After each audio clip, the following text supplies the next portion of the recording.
Svetomir Arsić Basara predstavio se i samoj likovnoj kritici svojstveno njegovoj ličnosti i temperamentu tek u punoj umetničkoj zrelosti, 2 decenije posle prve samostalne izložbe.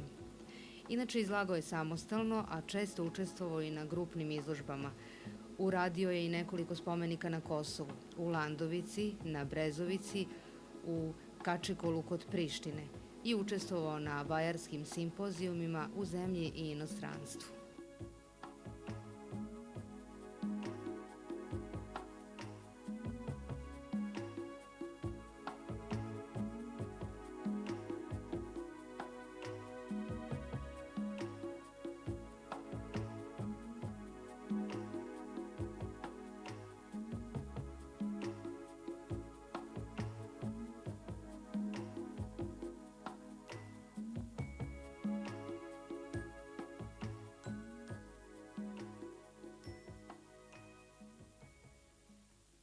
Gledajući ovako vaše skulpture, možemo tačno da primetimo te različite vaše stvaralačke faze. Međutim, u nekim prikazima i kritičkim tekstovima vrlo često se nalazi na karakteristiku vaših skulptura da one imaju obeleže tog nacionalnog i lokalnog, koje je opet izraženo kroz taj univerzalni umetnički jezik. Da li je to bila vaša namera kao umetnika ili je to jednostavno imalo taj izraz? Da, ne, to je moja čista namera, naravno.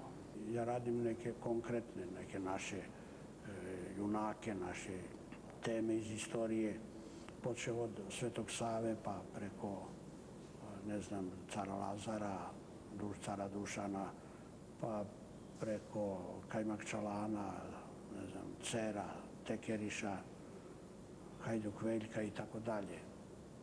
I Vasu Čarapića i sve skupa. To činim naravno svesno i na određen način. Obilazeći izložbu slušamo govor vaših skulptura.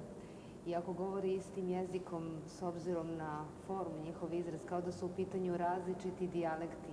Neki nam čak nude govor prošlosti i govor ranijih vekova. To je upravo ona tema koju smo dotakli malo pre, a to su oni istorijski momenti koje ste vi izrazili u nekim svojim skulpturama.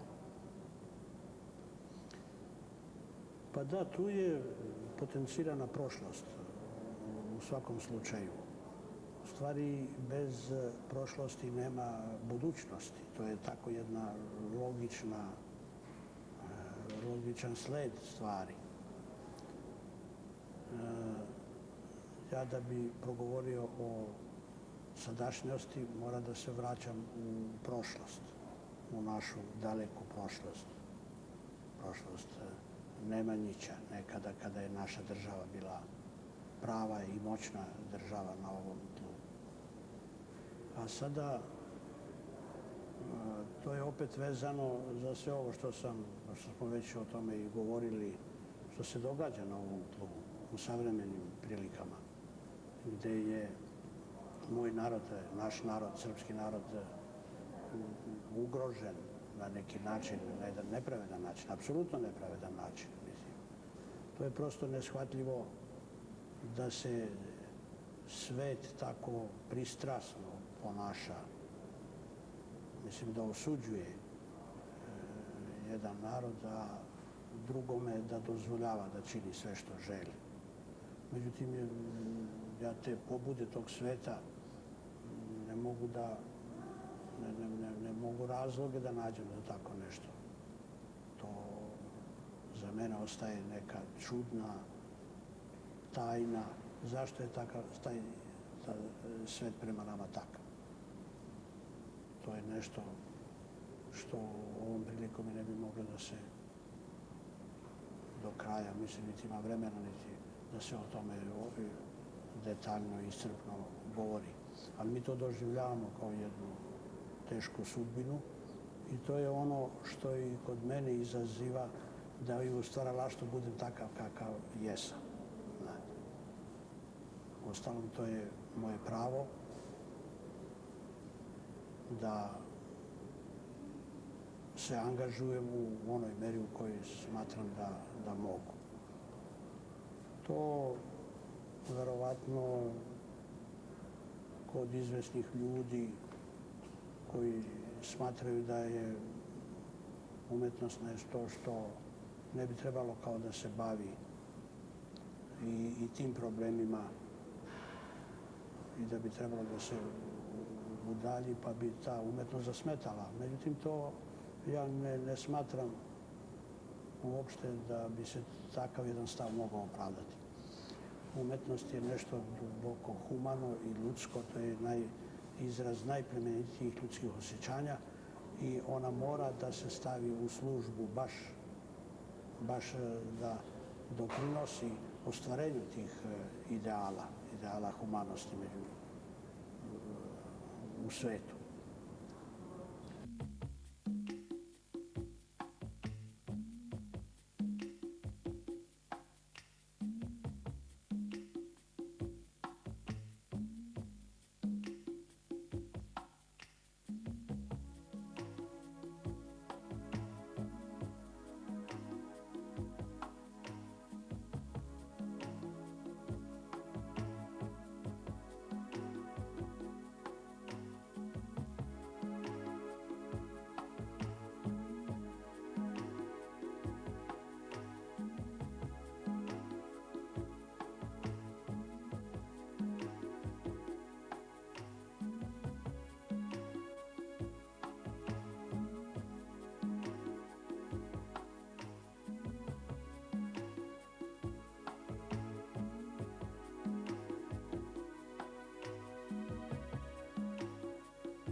Vi ste sada u penziji i veći deo vremena provodite u Brezovici. Kako izgledaju vaši dani najčešće?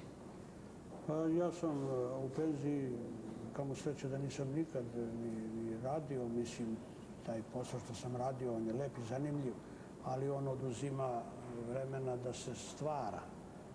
Mislim, a umetnik je jedan stvaralac koji uđe u duboke procese rada, onda je njemu jedan dan mali, malo mu je uopšte, malo mu vremena ostaje, pa bi hteo da pretvori dan u 3 dana, ako bi mogao. Vremenom se ti, kako da kažem, ti sadržaji namnože se inspiracije, prođe ono vreme kad on traga, kad luta za rešenjima, onda dolazi vreme kad treba samo da to realizuje, a za to treba mnogo vremena. Ja radim, uglavnom dan mi prođe u radu i brzo, normalno.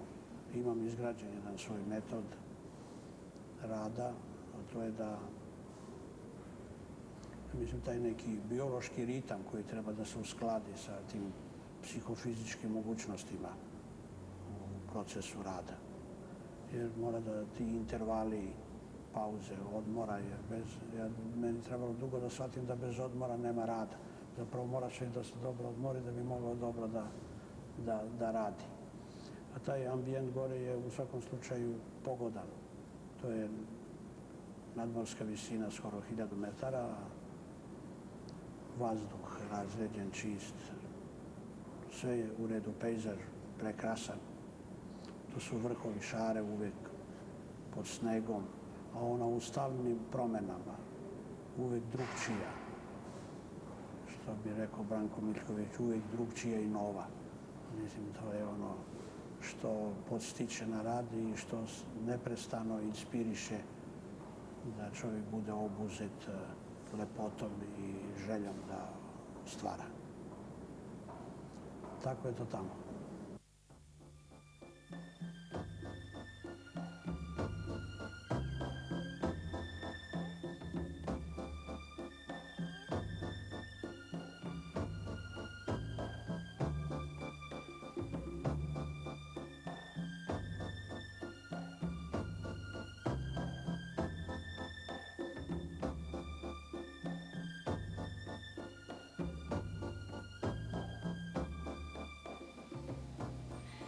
I zato ne slučajno Sreto Bošnjak, istoričar umetnosti i likovni kritičar, u monografiji posvećenoj Basarinom radu kaže: kod Arsića su pojmovi i sadržaj životnog iskustva uzdignuti na nivo poetskih sećanja i osjećanja, tako da se njegova prava biografija, ona koja govori o stvarnom karakteru njegove ličnosti i ustrojstvu njene svesti, o njenim stvaralačkim potencijalima, može sklopiti samo od onih činjenica koje su preobražene i dovršene njegovom intuicijom.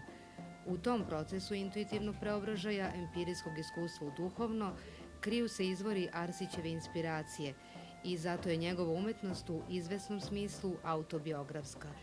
U sličnom kontekstu može se posmatrati i Basarin odnos prema biografiji naroda, prema tradiciji. On u prošlosti svog naroda otkriva svoju vlastitu istinitu prošlost, tako da je ona u njegovom delu istinita u onoj meri u kojoj se poistovećuje sa istinitošću njegovog života.